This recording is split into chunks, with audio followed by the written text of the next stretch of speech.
Thank you for joining us today. We have another terrific show and an amazing guest lined up for you today. Welcome to the Tech and Space Leader Show, where we learn lessons from leaders of the next frontier. I am your host, Lisa Dreher, and I am really excited to introduce our guest for today, Bill Woolf. He is the CEO and founder of Space Force Association. Welcome to the show, Bill. Hello, Lisa. Thanks so much for having me. I really do appreciate this opportunity just to share the story of the Space Force Association and just talk to your audience about what we're doing here at SFA. Fantastic. Maybe we can start by having you give a little bit of background on yourself as well as SFA. Yeah, you bet. So I spent 24 years in the Air Force as a space weapons officer. And part of my job, a majority of my job, was really educating folks about the critical capabilities in the space domain and really bringing those capabilities to our combatant commanders around the globe. And so that's really what shaped my, philosophical approach to SFA. But I culminated my career helping out at the time Brigadier General Saltzman when he was leading the effort to create the multi-domain command and control way ahead, the whole strategy and guidance. So it's funny how we're all kind of talking about the same thing now about how critical space is to national security and how national security is pivoting around creating these multi-domain experts. So kind of full circle, if you will. Absolutely. So you really founded the Space Force Association, or SFA, to be a primary advocate for space power. What was the gap you saw in the market and kind of prompted the founding of SFA? Yeah, that's a great question. When I retired in 24, I retired in 18 after 24 years, and I joined industry, and I was surprised at how they weren't really looking innovatively at helping to solve what I thought were national security problems, specifically as it related to space superiority. So really what that did is it allowed me to look across the landscape and see that there was an obvious gap. Every other military branch had a mature professional association supporting its people, helping to shape policy and advance its mission. Space professionals, military, civilian, and commercial did not. So we need an independent organization that would champion the development of the space power profession, connect the entire community, and advocate for the Space Force's unique mission. That's why the SFA exists today. Wow, amazing. So maybe you can talk a little bit about some of the current initiatives that you're working on. Yeah, I I know. would, There's probably a million, right? So give me a couple of really exciting ones that you're really excited about. yeah, you bet. For those who couldn't attend Space Power 25, and by the way, I would encourage everyone to look across their calendar and see what they're doing through the year and encourage you all to show up to Space Power 26 because that really is a celebration of the Space Force. We have it in December to coincide with the Space Force's birthday. But it really is the largest gathering of Guardians in the galaxy where we bring together everyone who wants to help support the Space Force. So, some of the announcements that I made on stage during the Space Power 25 conference was a couple of big things that we're working on. The first is helping to tell the story.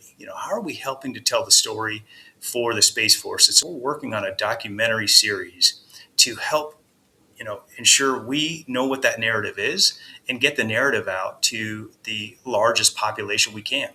The problem that we're trying to overcome is that less than 10% of the US knows that we've got a Space Force. And I would say even less understands what the Space Force does, as evidenced by people asking, hey, is this NASA? Is this US Space Command? What is it and how does it fit in? So we want to help educate folks through this documentary series. The other is the National Space Power Center. And so the center is exactly that. We're going to bring a consortium of folks together to help provide a way ahead to ensure we have the most capable um, technology in support of the U.S. Space Force today and in the future. And so we're working on that diligently right now. For anyone who wants to learn more about that, I'd encourage you all to go to ussfa.org and become a member of that consortium. Excellent, excellent. So, as we go into 2026, what do you see as the single greatest challenge that we have in maintaining US space superiority? Yeah, the biggest thing is pace, pacing the threat. The pace of technological change and the pace at which space is becoming congested and contested and operationally limited is extreme. So our competitors are innovating quickly, and the orbital environment is growing more complex. Maintaining space superiority requires that we move faster, faster in innovation, faster in acquisition, and faster in decision making. So pace is the biggest point I will make right now, and then I'll circle back to it later on as we continue the discussion. Great, great. How is the SFA bridging that gap between new space and, I guess, the more traditional requirements of DoD? Yeah, it's interesting because like the Space Power Conference, what we're doing is we're bringing together our key partners, the people who are actually trying to help solve the biggest challenges in the space domain. So what that means is here at SFA, we act as both a convener and help to be a translator. Startups have extraordinary ideas, but often struggle to navigate the DOW processes. Meanwhile, the Department of War has real mission needs that these companies can meet if they're brought into the conversation early through technical panels, pitch events, research publications, and direct networking. We help both sides understand each other. So we're turning what we used to be a slow linear pipeline into a real ecosystem. And the way I describe it is the innovation that is available to us is limited by the funnel by which that innovation can be translated into capability and technologies. And so the question is, how do we open up the funnel? And that's where SFA stands as a really unique opportunity. Great, great. What role do you see emerging technologies from companies like these new space companies in, like, I don't know, on orbit servicing and manufacturing? How do you see this playing into the resilience of our overall space architecture? Yeah, you hear the CSO talk about this on a regular basis. And so we'll just emphasize points that he's made, which is these capabilities will fundamentally reshape resilience. On orbit servicing, refueling, and assembly are going to allow us to move away from the single use satellite that we've been traditionally used to towards persistent, upgradable platforms. Imagine an architecture that you can maintain, repair, and enhance while it's on orbit. That's the future, and it's much more survivable. Yeah, absolutely. With Space Force being, I guess, the newest branch of our military, how is SFA helping to, I guess, build a unique culture and identity for the guardians of the galaxy? That's right. We talk about that, and we joke about it a little bit, but it's true. It's funny. I've got this new idea. I want to create a shirt that says "They're real" on the front, and then on the back it says "Space Force Guardians." Ask me or go to this website to find out more because there aren't a lot of Space Force bases, which means there aren't a lot of Guardians in uniform. In fact, we have way too few Guardians for the congressionally mandated mission the Space Force has, which is to ensure freedom of action in the domain. So we're constantly advocating to ensure that we get the personnel, the Space Force gets the personnel it needs to do its job. But culture, it's not inherited, it's built. So we support Guardian culture through professional development programs, whether it's Guardians helping to lead SFA chapters across the nation, which they are, whether it's Guardians helping to create curriculum to help educate folks who aren't able to join the Space Force, because that's really one of our biggest missions is to engage in the local community where Guardians aren't present and educate the local communities about what the Space Force does, which again is a very critical mission. And it's not that people don't admire the Space Force. There are just not enough people to educate the local community about what the Space Force does. So we're going to Right. work on developing those programs tailored to space warfighting. And that's a nomenclature that we've got to get used to. We've been fighting wars in the space domain, but we've not talked about fighting wars in the space domain. But it's now time to start talking about that and that warfighting ethos needed.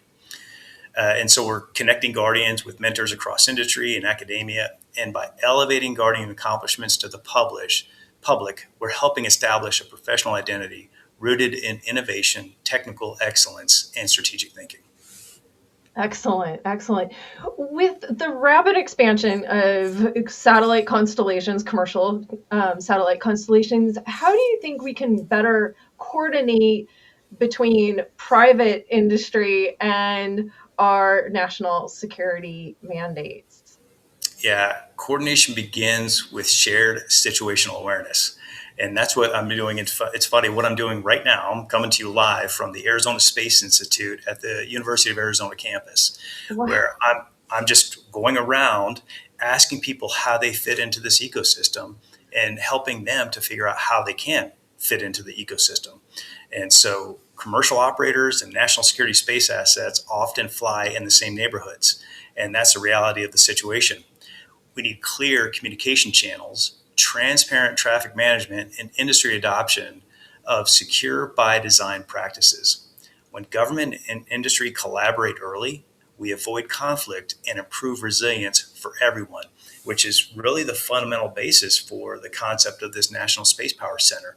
It is a hub by which all of these folks can connect, and we can help to clarify what I'm calling the capability matrix of those centers that are doing some phenomenal work, the corporations that are doing some phenomenal work, to ensure that that technology is delivered to either set up for a commercial model, delivered to the civil sector, or delivered to the Space Force. And so we're going to see these lines start to blur between those three sectors. That sounds amazing. So, how do you work across international? Well, yes, there's not really space borders, right? But international space organizations.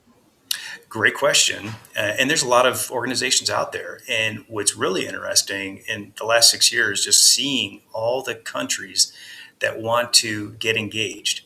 Back to our problem with the acquisition and innovation funnel, I think we have the same problem in the international community where everyone wants to get involved, but they just don't know how. And so what we've done is we've worked with leaders at the Space Force to figure out how our international engagement strategy can synchronize with theirs. And then ironically, on the international side, we've had folks reaching out from various countries saying, hey, based on the president's new executive order, our country wants to get more involved in space. Can you help us host a space innovation summit? So more to follow on that. But yeah, we have countries all over the world, partner and allied countries, that are really interested in learning more about how their ecosystem can flourish based on this new need to engage in the space domain to ensure freedom of action in the domain. Right, right. I want to go back to something that you were kind of talking about earlier, which is just kind of the fact that the general public doesn't seem to know about the Space Force. And so, what do you think are some of the most common misconceptions of our United States Space Force, I guess, beyond maybe not even knowing that it exists? Yeah, it's funny because what you'll see is you'll see branding for NASA. I mean, kids are wearing T-shirts that say NASA on them. Kids are Yeah. have patches on their backpacks that have NASA on them. And so the biggest misconception right out of the gate is the Space Force exists for exploration or scientific missions. That's NASA's domain. That's not what the Yeah. Space Force does. NASA is exploration.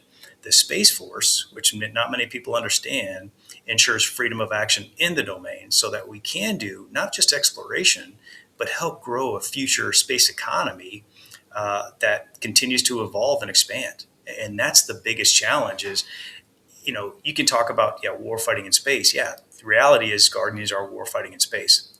And also, they're ensuring a future economy that makes sense in the space domain. Every economy is underpinned by a strong national security apparatus. I mean, that's what the Navy does for our sea lines of communication and shipping lines of effort. I mean, you've got huge shipping lanes that are open because the Navy does its job to ensure freedom of action in the maritime domain. Same is true for the space domain. We can't have a strong space economy without a strong space force. Yeah. From a leadership perspective, obviously you are coming, when you started SFA, you were coming out of a very distinguished military career. What was sort of the mind shift you had to make to move into nonprofit founding? Yeah, it's an interesting one because the military, there's a very specific way the military acts, and that's by design. Uh-oh, lights are turning off in here. I apologize.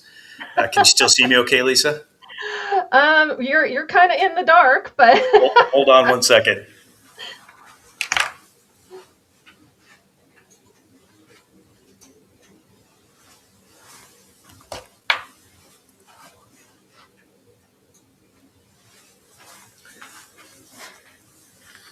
you have to be more animated so that the automatic lights don't turn off Yes. on you.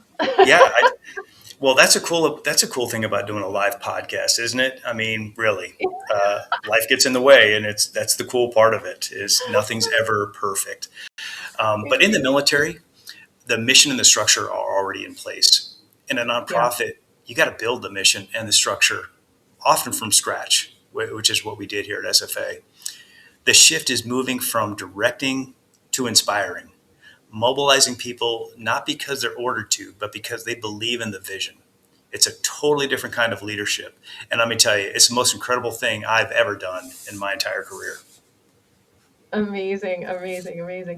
When you think about the private sector and their R&D, how can they, I guess, better align their innovation cycles with tactical needs of the Space Force and, I guess, speed delivery to the warfighter? Yeah, three things make the difference. First, early and more frequent dialogue with the operators. Second, rapid prototyping cycles to prove capability quickly. Third, modularity. Design solutions that plug into multiple mission sets without heavy customization. When industry and operators understand each other's realities, timelines shrink dramatically. Excellent. So, looking into the next decade, what does success look like for the SFA? Yeah, success means the Space Force is the most capable and forward leaning branch of our military. The SFA will be recognized globally as a premier advocate for space power. That includes elevating the profession, building a powerful industry military academic ecosystem, and ensuring Guardians have the support they need to thrive.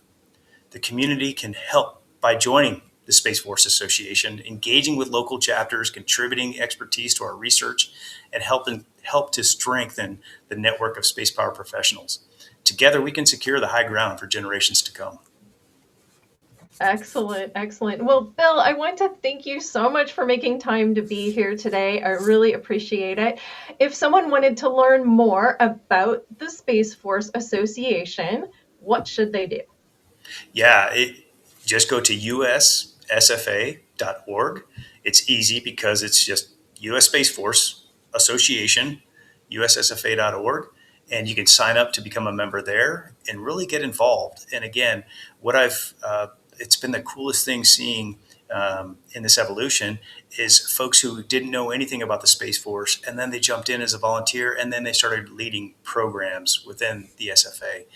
That's how we do things here at SFA is we allow you to get involved and describe the future that you'd like to be a part of. So honored to be on the podcast. Thanks so much for taking time. Absolutely. And I do want to take a moment to thank GuideForce for hosting these sessions. You can learn more about GuideForce at guideforce.com. And we'll see you next time on the Tech and Space Leader Show.